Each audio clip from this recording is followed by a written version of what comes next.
Today, I'm going to be attempting to survive 200 days in Bedrock Minecraft Hardcore, exploring the newest update that brings vibrant visuals, copper loots, and even the new weapon, the spear. Now before the video begins, this is my first ever video and it will mean the world if you could like this video and subscribe. Now without further ado, let's jump straight into it. Welcome to day 1 of my 200 days hardcore Minecraft challenge. On day 1, my goal was simple but extremely important. Get a strong start because in hardcore mode, even the smallest mistake can end the entire run. The first thing I needed was a village. Villages are absolutely crucial in the early game because they give you food, shelter, and safety. So now you can only imagine how happy I was when just a few blocks away from spawn, there's a snow village and a huge cave. Now just like any start of a Minecraft world, I chopped down some wood. However, I did not craft any tools just yet. I was just so excited and needed to know what loots are laying around. I opened the first chest in the village and to my absolute surprise, there was emeralds, which could be used to trade with villagers. Subsequently after that, I found an iron pickaxe with some leftover iron. Not bad.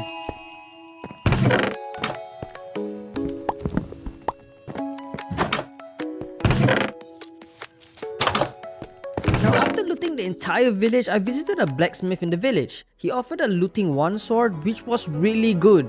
However, I did not have enough emeralds and instead opted for the axe, which was honestly not bad. I mean, it's better than nothing. Now remember in the beginning I said I wanted a strong start? Well, I might have overdone it, you see. Going to caves in hardcore can be practically impossible due to the increased spawns of mobs and stronger enemies. So it'd be best to just stay away. And that is why I have a plan. To create an iron golem farm, and for that, I will need 20 villages with 20 beds and 20 workstations. Now I know what you may be thinking. This may be too ambitious. And my answer to that is, well, you're definitely right. Yeah, I don't know what's wrong with me. Anyways, I needed a safe place to keep the villagers, so I crafted boats and basically Ubered them to a makeshift hole that I dug up.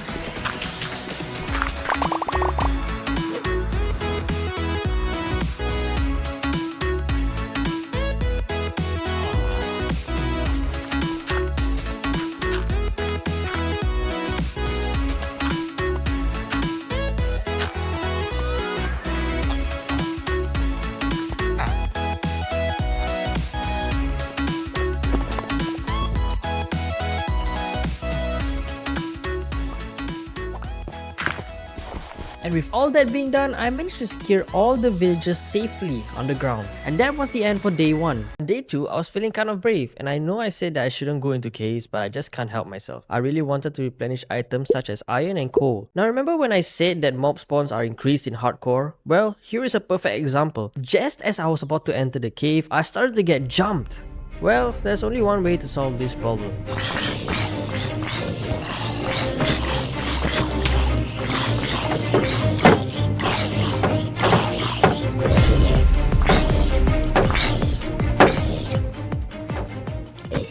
Not gonna lie, that was actually really easy.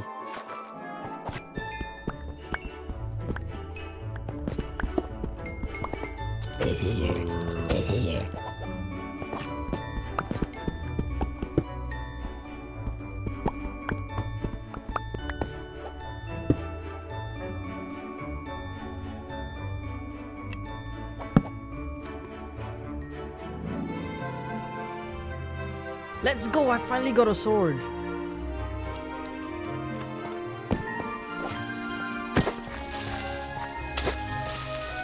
Oh hell no bro, that was too close, that was too close. It is now day 6 and I'm still in the caves searching for diamonds. I couldn't find any diamonds and I was starting to lose hope. However, I was finally able to craft a full set of iron armor. Now I was just searching everywhere for diamonds but I just couldn't find any. And just as I thought I was about to give up, we found diamonds. Not just one but we got a couple.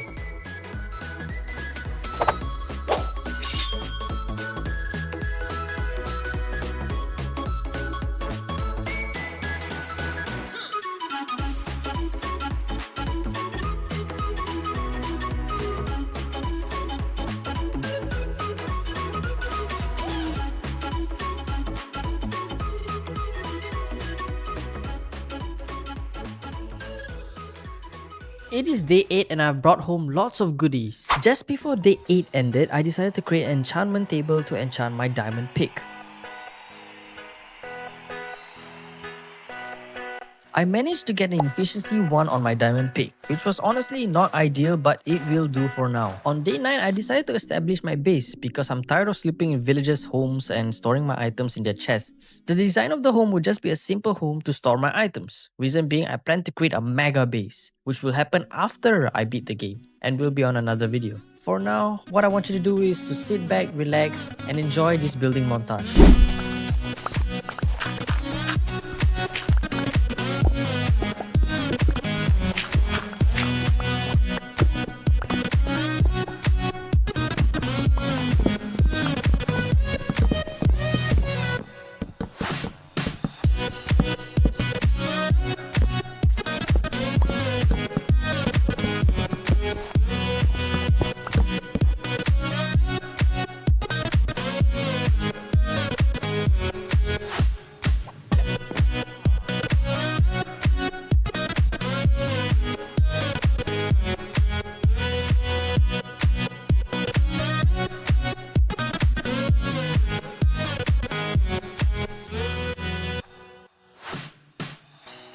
On day 12, I woke up and stared at the wall for about 2 minutes and went straight to creating a place for the villagers to stay in, because right now, they are just the footpath to my house, which is just weird.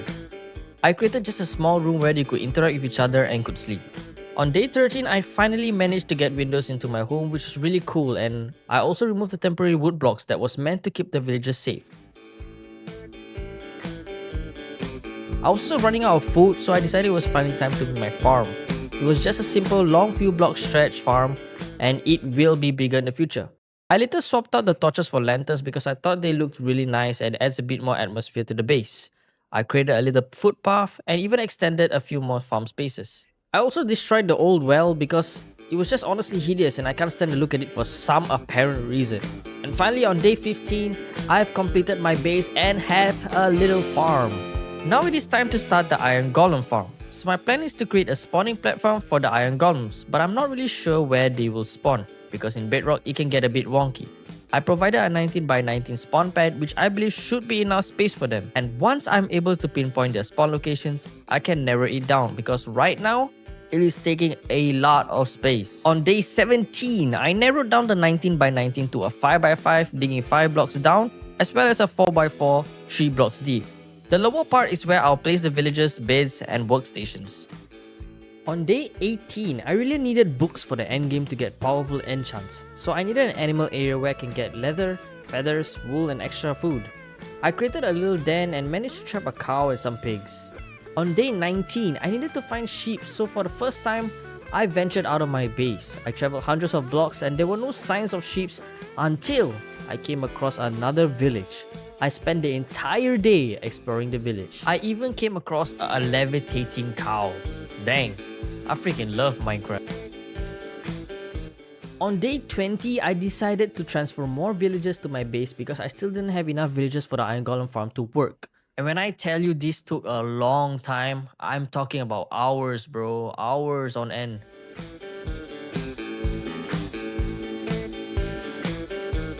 On day 23, I finally leveled up my farm because it was not producing as much as I would want it to. I needed to feed the animals and the villagers, which was just not possible with the current farm. On day 24, I just spent the entire day feeding all the entities within my base: villagers, cows, pigs, sheep and chicken. On day 25, I harvested some of my pigs, cooked them up, and prepared myself to re-enter the caves once again. On day 26, I went back into the caves to find more iron because at this point, I was down to my last 10 iron ingots. I was in shambles. So I got to work, found some iron, and even found a diamond. And just a short walk from the diamonds, I found a spawner, which was really awesome. It was a spider spawner. I went in, slayed the mobs, and controlled the area.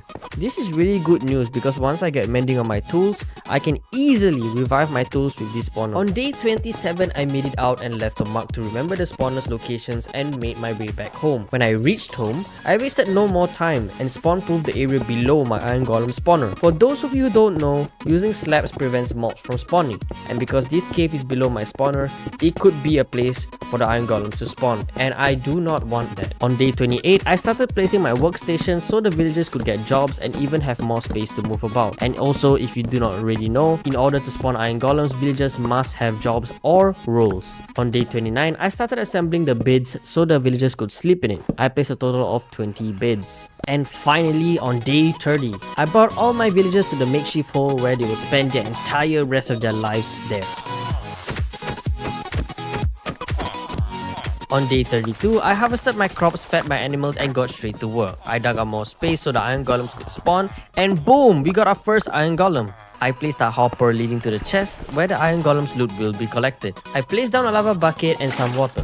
For those of you who do not know how the iron golem farm works, the water basically pushes the iron golems that spawn to the lava, killing them and dropping their items to a hopper connected to a chest, basically giving you the name Iron Farm. There's also no spawn limit, so basically you're getting unlimited iron every hour. On day 35, I created a well.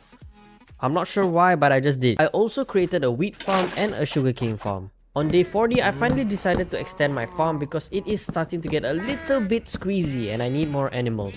I also created a horse stable for my horse. He doesn't have a name yet, unfortunately. I think he really likes it. I also extended one of the villagers' homes so that I could use it as an enchantment room and enchanted all of my armor. I also created a composter room as well.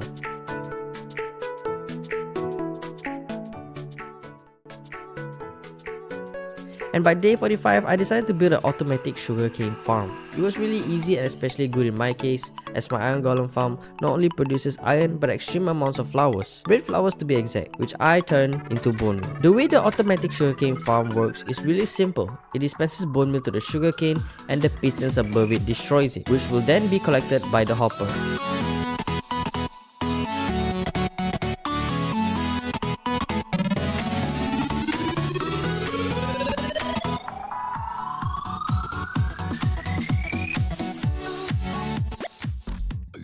On day 48, I created an automatic fuel farm because I hated going into caves and finding coal.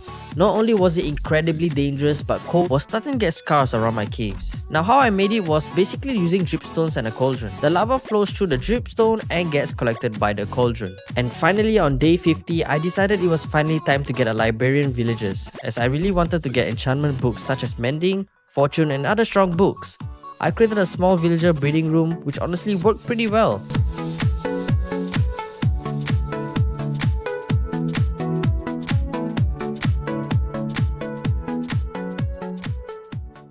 On day 53, everything was ready and I was genuinely happy on how far we came. But then, my iron golem farm kept spawning cats, and the cats that escaped prevented more iron golems from spawning, unless they're killed or tamed. So I decided to choose a more humane route and venture to the seas to get fish, so that I could tame the cats. On the way back home, I found a ruined nether portal. It looked really cool, however there were no chest spawns. Unlucky. I also did my final touches to my iron golem farm and there it is. It's still dirt because I'm poor and lazy. On day 56, I started to surround my base with cobblestone barriers to prevent outside entities from coming into my base. I also destroyed my villager breeding pen and instead wanted to use the room as a trading room. I killed some cows, crafted lecterns, pet my cats and call it a day. On day 57, I went off track. I really wanted to focus on the trading room, however, there's just this curiosity in me that really wanted to visit the nether. So I did. I built the nether portal and lighted it up. And it was time. I immediately built around my portal and I was honestly lucky to have my portal spawn in a gentle cave. I farmed my first quartz block and got attacked. And lucky for me, I survived. On day 58, I continued messing around with villagers and got bored and went to build lampposts, because I thought they looked cool. On day 59, I got attacked by a zombie despite building a barrier that separates my base from the outside and basically went back to work. Now what I was looking for are mending books, fortune and efficiency. These were the books of my utmost priority. Now I searched and searched, and just to let you all know, I could only reroll villagers' trades in the night. So this took me a couple of days.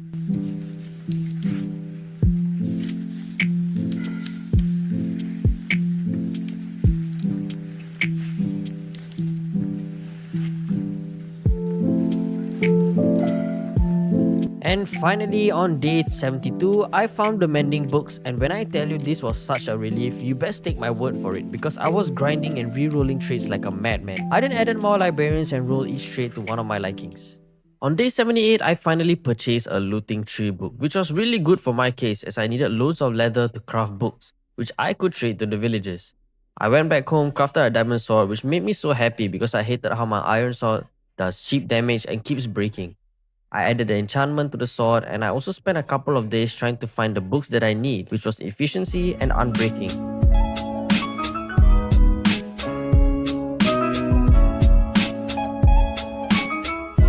Luckily for me, luck was on my side this time. On day 87, I introduced more villagers as I needed more enchantment books for my armor and spent the rest of the day trading paper for emeralds and just kept the cycle on farming sugarcane, turning them into paper and selling them to villagers for emeralds.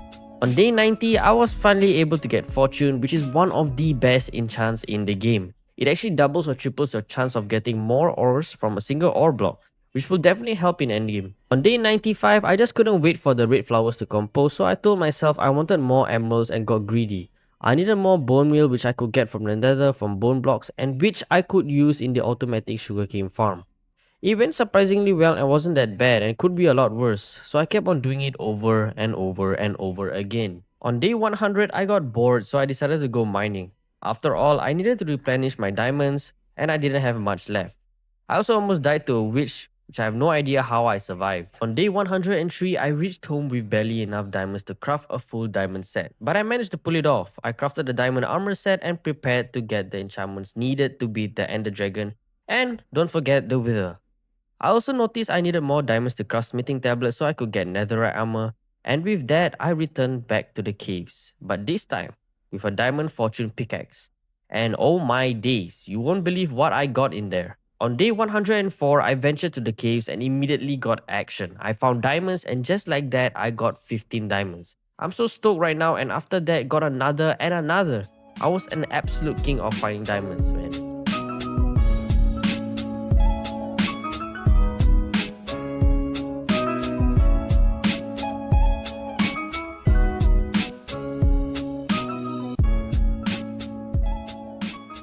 I also found a zombie spawner which I will use in the future for EXP farm.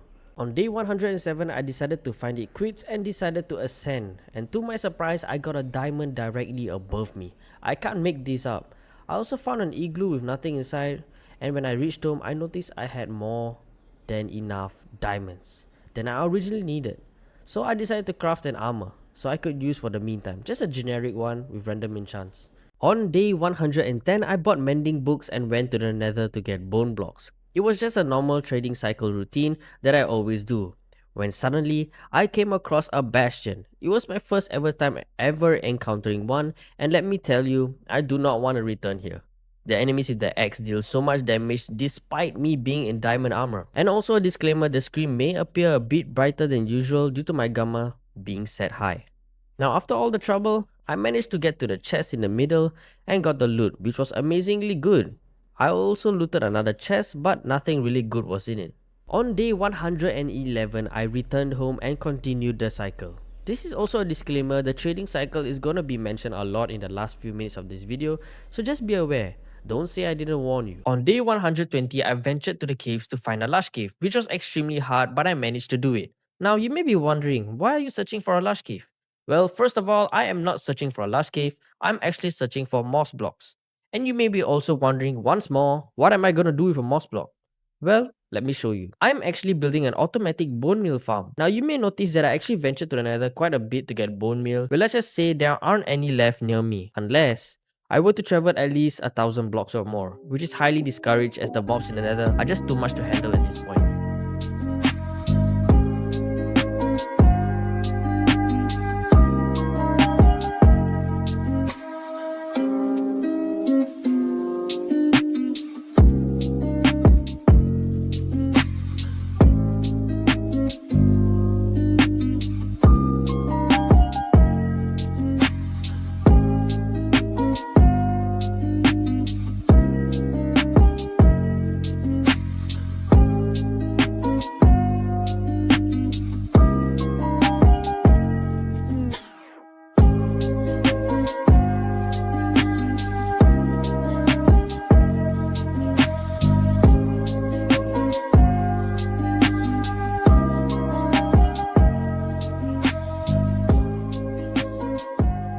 by day 139, I finally managed to complete it after much struggle and errors. Now, I'm not gonna bore you with the details, but in short, moss blocks are able to spread to stones and which moss are composed and collected. And you can see the difference. Within just a few minutes, look at how much bone meal I got. This was definitely worth it. On day 140, I found a zombie riding a zombie horse. I killed him and took his horse, which was really cool. On day 142, I did the trading routine once again and bought myself a sharpness book, which I'm really happy about. I also finally crafted a diamond axe and a shovel. Finally. And finally, on day 150, all I was lacking was netherite and EXP to enchant my tools. I took the EXP route first. Remember the zombie spawner I previously found? Well, I decided to use it as an EXP farm, so I went to building.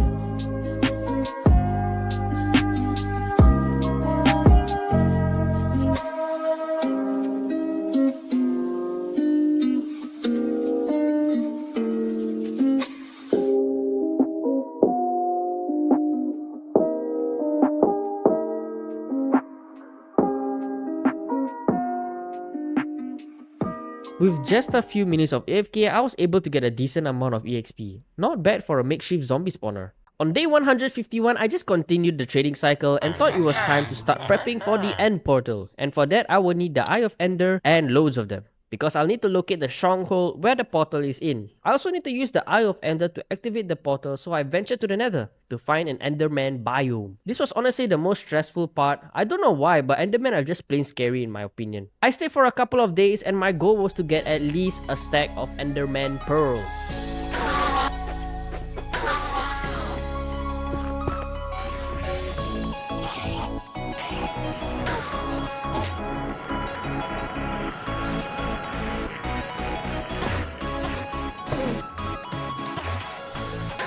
On day 153, I decided to stop as I already had more than enough pearls. And now what's left is blaze rods. And honestly, I don't know whether God was watching, but when I was trying to get home, I came across a nether fortress. Now where are the chances I get this? These things are supposed to be extremely rare. I explored the fortress, got some armor trims, and most importantly, I located the blaze spawner. It's really important for the Eye of Ender. On day 154, I built a simple blaze spawner which worked pretty good.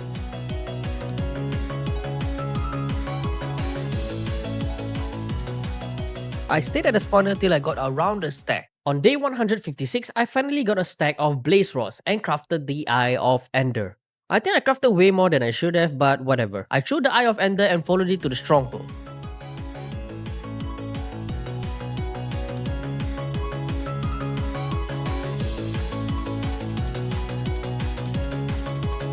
The Eye of Ender led me to a village where I took a short rest. On day 157, I found a location and started to dig down into the ground. And we finally did it. I explored a little and even found armor trims and books in an abandoned library. The whole place was just like a maze. On day 158, I found the end portal located deep at the edge of the stronghold. I placed my lodestone and tracked it with my compass and returned home for the final push. Now all that's left is to get netherite armor and tools and place the enchants on my armor. We are close, ladies and gentlemen. On day 163, you might see something new on my screen. That's right, there is a day tracker and a position tracker on the top left of the screen. Now apparently you could turn it on in the menus, but I did not know. For some reason I thought it was a mod. Anyways, I got to the nether and did a little bait trick, which basically explores a little area where you can find netherite. Really great trick if you don't have TNT.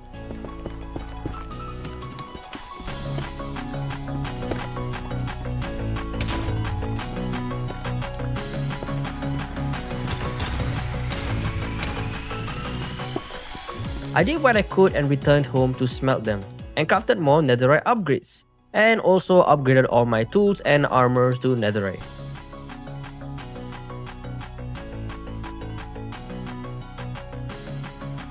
Now comes the final push, ladies and gentlemen, which is to get EXP and use them for the enchants. Now I'm not gonna bore you with all the trading cycle and combining enchantment books and collecting hundreds of levels just to enchant blah blah blah blah, but if you do want a video on it, please do comment down below. Now I just want to spend the time now to just talk to you guys as a person to another fellow person, and also dedicate this little section of the video to my younger self. What I really wanted to say is, time is precious. I'm currently 19, playing and enjoying Minecraft, and in just a few days will be enlisting into the army. Now, for those of you who are watching, what I wanted to share with you guys with my 19 years and soon to be 20 years of living in this earth is live life.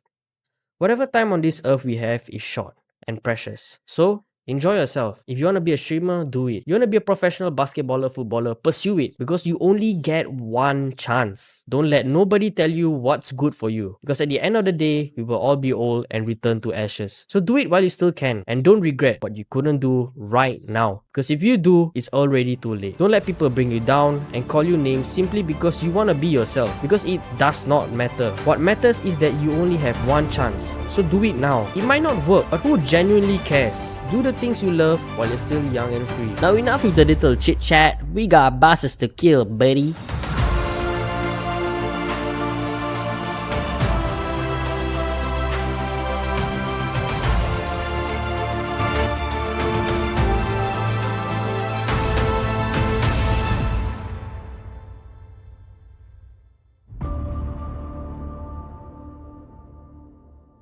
Okay, boys and girls, I'm not gonna lie, my hands are shaking, and when I tell you I'm absolutely terrified, it's an understatement. The first boss we are gonna take on is the Wither, and if I die here, well, honestly, it was a good run. I'm also heavily packed. I brought some milk, one gapple, and some pearls. Hopefully, this will be enough to put this sucker down for good. Anyways, it's day 200. We are a little behind schedule, but it's whatever. I decided to have one final rest before I fight the boss. Now, I picked this ice arena to fight it in because I thought I could use the ice as an advantage to move more freely. But little did I know this was gonna be my absolute downfall. I spawned the Wither and immediately started using my bow to rain arrows on the monster. But off the bat, I was in trouble. I couldn't keep up and kept using my pearls and milk and kept trying to heal, but he kept pinning me. That's when I noticed I should have head for the woods. There's a ton of cover and I could have the advantage. So I did. I got his attention and pearled for the woods. And for a while, I was doing good damage, but then he got really angry and spawned Wither skeletons. Just as I thought this couldn't get any worse, dude. After killing the Wither skeleton, I just went ham on the monster and then gave it one last stare down and said our farewell. Well fought, Wither skeleton. Unfortunately, I'm just better, buddy. I returned home and replenished my supplies. I stocked up on some blocks so I could build towards the land at the end and fight the Ender Dragon. And honestly, I was feeling great. I wasn't so terrified because I was able to beat the Wither. So what could possibly kill me? And that was where I was wrong. I unlocked the portal, took a picture and went in. I immediately built towards the island and almost lost the run. The goddamn Ender Dragon decided to attack me before I could get to it. But thank God, bro, I fall and landed on a small piece of land. Now I couldn't see anything with this goddamn jack-o'-lantern helmet, but I prevailed. I destroyed all the crystals like a boss and slapped the absolute shit out of the Ender Dragon's big old booty. And with my last shot, put the sucker down and stole the egg, and that was the end. I took one last glimpse of the world I destroyed, and that was the end of my 200 days hardcore Minecraft challenge.